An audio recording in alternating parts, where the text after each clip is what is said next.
The holographic display bathed the command chamber in cold blue light.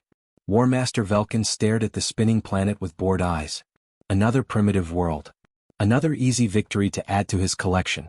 Sol 3, his officer said flatly. The locals call it Earth. 7 billion inhabitants. Their technology is basic. They barely have space travel. We classify them as Category 5. Minimum resistance expected. Velkin's alien features twisted into what might have been a smile. How long to conquer them? 6 weeks. Maybe less, War Master. It had always been this way. For 2,000 years, the Kethran Dominion had crushed world after world. 847 planets had surrendered or been destroyed. Earth would be number 848. The humans didn't even have energy shields. They still used gunpowder and gasoline. This would be the easiest conquest yet. Send the fleet, Velkin ordered. Use standard invasion procedures. 200 massive warships appeared at the edge of Earth's solar system. Their black hulls were covered with weapons that could destroy cities in seconds. Within hours they moved toward the small blue planet hanging in space. On Earth, warning sirens began screaming. Captain Jiho sat in the Korean Military Command Center, watching his radar screen fill with hundreds of unknown objects. His hands shook as he grabbed the emergency phone. This is Captain Jiho. We have multiple unknown craft entering Earth orbit. I repeat, these are not ours. Across the ocean, Colonel Miho watched the same nightmare appear on his screens. Get everyone on the line. No. We have company. The alien fleet moved into high orbit. Then every radio, television, and phone on Earth received the same message in every human language. The voice was cold and emotionless. People of Earth, you will join the Kethran Dominion. Surrender your governments. Disarm your armies. Resistance is pointless. You have 12 hours to comply. If you refuse, we will destroy your civilization. In the United Nations emergency meeting, world leaders sat in shocked silence. Ambassador Daeho from South Korea finally spoke. We have 12 hours to decide if we give up our entire planet. What choice do we have? Someone whispered. Their weapons are far beyond ours. Perhaps, said General Hyun-woo from Russia. But I refuse to surrender without a fight. Agreed, added Commander Sunmi from Britain. Humanity has survived worse. We fight. Every nation voted the same way. Earth would resist. 12 hours passed. No surrender came. War Master Velkin felt a moment of surprise. Defiance was unusual but not impossible. It never lasted long anyway. Begin the attack, he commanded. Destroy their military satellites and space stations. Prepare troops for ground invasion. The Kethran assault was devastating. Orbital weapons turned satellites into vapor instantly. The International Space Station exploded in a ball of fire. Every human space installation simply vanished. But Earth fought back with everything it had. Fighter jets roared into the upper atmosphere. Nuclear missiles launched skyward. Every weapon humanity possessed fired at once. It was like throwing rocks at monsters, but humans threw them anyway. Lieutenant Hannah flew her jet as high as it could go. She locked onto an alien destroyer and fired her missiles. Missiles away, she called over the radio. Her weapons exploded harmlessly against the enemy's shields. No damage. They didn't even feel it. All pilots, retreat, the command center ordered. Fall back in. The transmission died as the destroyer's weapons turned her entire squadron into falling wreckage. Everywhere on Earth, brave pilots and soldiers threw themselves at the invaders. Thousands died in minutes. They barely hurt the enemy at all. But in a mountain range in Korea, something important happened. A Kethran patrol ship had been hit by a lucky missile strike. It crashed into the rocks, damaged but mostly intact. Colonel Bora stood looking at the crashed ship. Her eyes gleamed with fierce intelligence. Get me scientists. Get me engineers. Get me everyone who knows how to take things apart. We can't beat them today. But we're going to learn how. The real war was just beginning. Dawn broke over burning cities. Massive Kethran dropships descended through the smoke-filled sky like falling mountains. They landed in every major city on the planet. New York, London, Beijing, Moscow, Tokyo, Seoul, Mumbai. Everywhere at once. The doors opened and soldiers emerged. They stood 7 feet tall in powered armor that gleamed like black metal. Their weapons hummed with deadly energy. They expected screaming crowds and immediate surrender. Instead, they found empty streets and silence. Commander Thaxon led his squad down a wide street in Seoul. His sensors showed no life signs. The buildings appeared abandoned. Something felt wrong. Stay alert, he warned his troops. This is too quiet. Then the world exploded. The buildings on both sides erupted in flames. Hidden bombs detonated in sequence, turning the street into an inferno. Catherine soldiers screamed as fire engulfed them. Before Thaxon could react, bullets came from everywhere. Snipers fired from rooftops. Machine guns opened up from subway tunnels. Rockets streaked from windows. Thaxon watched 3 of his soldiers die in 30 seconds. He had fought in 200 battles across 100 worlds. He had never lost anyone in the first engagement. "Command, we need support," he shouted into his communicator. "These humans aren't running. They're attacking us." In New York, Corporal Taeyong led his squad through the ruins of the subway system. They had lured the aliens underground where their fancy sensors didn't work as well. "Kill all the lights," he whispered to his team. "Use night vision. Make them come to us in the dark." The Kethrans entered the tunnel confidently. Then the humans struck from the shadows. Quick, brutal, efficient. The aliens had better weapons, but humans knew every corner, every hiding spot, every way to kill in the dark. Across the planet, the pattern repeated. The Kethrans had superior technology. But humans had something the aliens didn't understand. 10,000 years of killing each other. Every dirty trick. Every guerrilla tactic. Every weapon banned by civilized worlds. Humanity used all of it. In Tokyo, resistance fighters used chemical weapons captured from old military stockpiles. In London, they flooded subway tunnels with poison gas when aliens entered. In Moscow, they used biological agents that the Kethrans had no immunity against. War Master Velkin stared at the casualty reports in disbelief. 43 dead in one day? He turned to his intelligence officer. "How is this possible?" "They don't fight honorably, War Master," the officer explained nervously. "They use tactics we banned as war crimes thousands of years ago. They hide among civilians. They use chemical and biological weapons. They booby-trap everything. And sir, they're learning to use our weapons. We found humans carrying our plasma rifles." Velkin accessed Earth's historical database. What he read made his blood freeze. The wars. Millions dead in gas chambers. Cities destroyed by atomic fire. Genocides. Torture. Chemical warfare. Biological plagues unleashed intentionally. These humans had spent 10,000 years perfecting the art of killing. "How long until we control this planet?" Velkin asked quietly. His officers looked at each other nervously. "Unknown, War Master. Months. Maybe years. Years. To conquer a primitive world." Meanwhile, in a secret facility in the Korean mountains, Colonel Bora stood over the crashed alien ship. Around her, dozens of scientists and engineers worked frantically. "We figured out their power source," said Dr. Kyung excitedly. "It's incredible. With this technology, we could build weapons that actually hurt them." "How long?" Bora demanded. "Weeks. Maybe a month if we work non-stop." "You have 2 weeks," Bora said. "Share everything you learn with every nation on Earth. No secrets. Not anymore." For the first time in human history, every country worked together. Chinese scientists called American engineers at midnight. Russian weapons experts shared data with Korean researchers. Indian programmers helped Japanese manufacturers. The entire planet became one massive weapons factory. In orbit, War Master Velkin looked down at Earth. Somewhere in those burning cities, humans were already taking apart Kethran technology. Learning. Adapting. Evolving. For the first time in his long military career, Velkin felt genuine fear. These weren't primitives waiting to be conquered. They were predators who had been fighting since before his civilization left their caves. And now they had prey. 3 weeks after the invasion began, everything changed. In underground bunkers across Earth, human scientists worked without sleep. They had torn apart every piece of Kethran technology they could find. Crashed ships. Damaged weapons. Dead soldiers' armor. Nothing was wasted. Dr. Kyung stood in the Korean research facility, holding humanity's first plasma rifle. It was crude, built from scavenged alien parts and human engineering. But it worked. "Test fire in 3, 2, 1, she counted down. The weapon discharged with a brilliant blue flash. The target dummy across the room simply ceased to exist, vaporized instantly. "It works," Kyung whispered in amazement. Then louder, "It works. Get this design to every manufacturing center on Earth. Now." Within days, human soldiers carried weapons that could actually damage Kethran armor. The aliens' technological advantage began to crumble. Lieutenant Hannah led her squad through the ruins of Seoul. Each soldier now carried a modified plasma weapon. When they encountered a Kethran patrol, the aliens expected an easy fight. They were wrong. Blue fire lit up the street as human weapons tore through Kethrin's shields.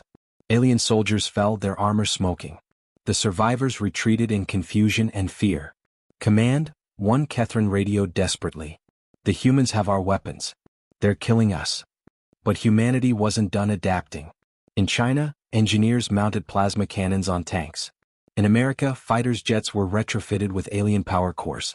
In Russia, they built missiles with Kethrin propulsion systems. War Master Velkin watched the battlefield reports with growing horror. "They've had our technology for 3 weeks. 3 weeks. And they're already mass-producing it?"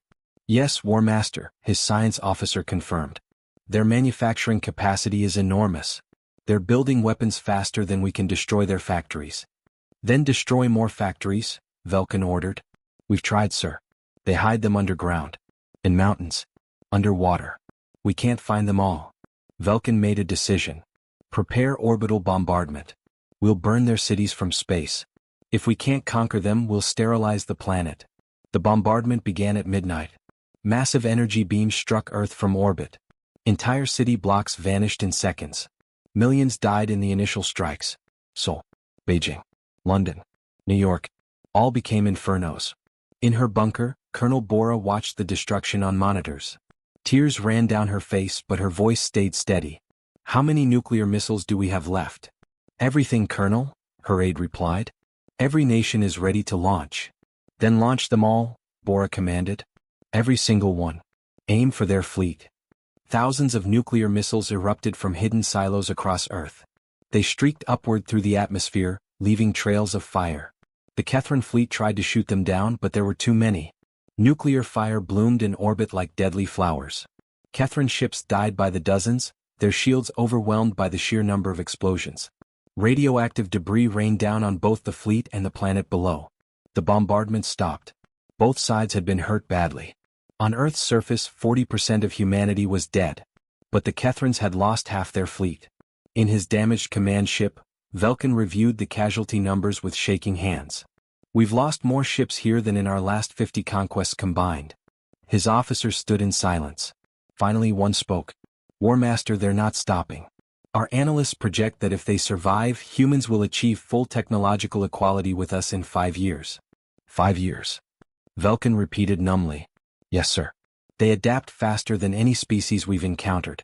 And sir, there's something else. They've captured intact navigation data from destroyed ships." Velkin's blood ran cold. "They know where our homeworld is?" Before anyone could answer, every Kethrin ship received the same transmission. It was a human voice, speaking in broken Kethrin language. "We know where you live. We know where your families are. If you don't leave our world, we will come to yours. This is your only warning." The transmission ended with coordinates. The exact location of the Kethrin homeworld, 40 light-years away. Velkin stared at the message in horror. These humans had reverse-engineered faster-than-light travel in less than a month. They had built weapons to kill his ships. And now they were threatening to bring the war to his people. What had they awakened? The threat changed everything. In the Kethrin High Command, 40 light-years from Earth, the Council gathered in emergency session. Fleet Admiral Draven reviewed the human transmission with disbelief. "They're threatening us? They can barely leave their own planet." "Not anymore," replied Intelligence Director Morvan quietly. "Our analysts confirm they've built a functioning faster-than-light engine. Crude, but operational. Impossible. FTL technology takes centuries to develop." "They did it in 4 weeks, Admiral. By studying our wreckage." Draven felt ice in his veins. "Do they actually have ships capable of reaching us?" "We don't know. But do we want to find out?" On Earth, in a hidden facility beneath the mountains of Colorado, Commander Taeyong stood before humanity's greatest achievement. The ship was ugly, built from salvaged alien parts welded to human spacecraft components. But it worked. They called it Retribution. "This is a one-way mission," Taeyong told his crew of 30 volunteers. "We jump to Kethrin space. We destroy their primary shipyards.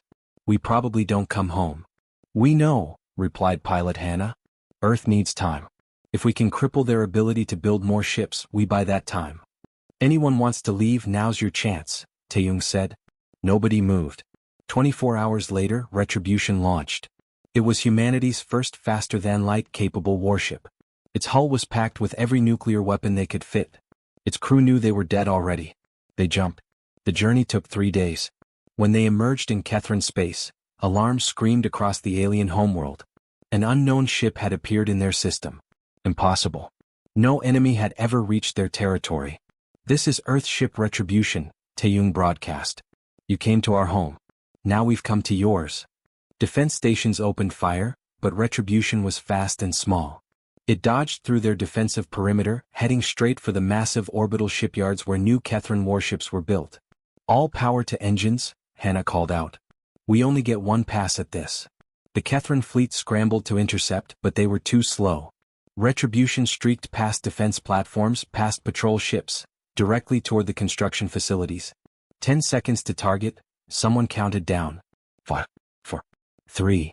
On the Kethrin homeworld below, billions watched in horror as the human ship approached their most valuable military installation. 2, 1. Retribution detonated. The explosion was visible from the planet's surface. A miniature sun bloomed in orbit as dozens of nuclear warheads detonated simultaneously. The shipyard simply ceased to exist. 6 Kethrin battleships under construction were vaporized. 40% of their military production capacity gone in an instant. There were no survivors from Retribution's crew. But before they died, they transmitted one final message to every receiver in Kethrin space. Commander Taeyong's face appeared, burned and bloodied but smiling. You thought we were weak. You thought we would surrender. You were wrong. We know where you live. We know where your children sleep. If you don't leave Earth immediately, more ships will come. Next time we won't target shipyards. We'll target your cities. Your families. Your world. This is your final warning. Leave Earth or we will destroy everything you love. The transmission ended. On the Kethrin homeworld, panic spread like wildfire.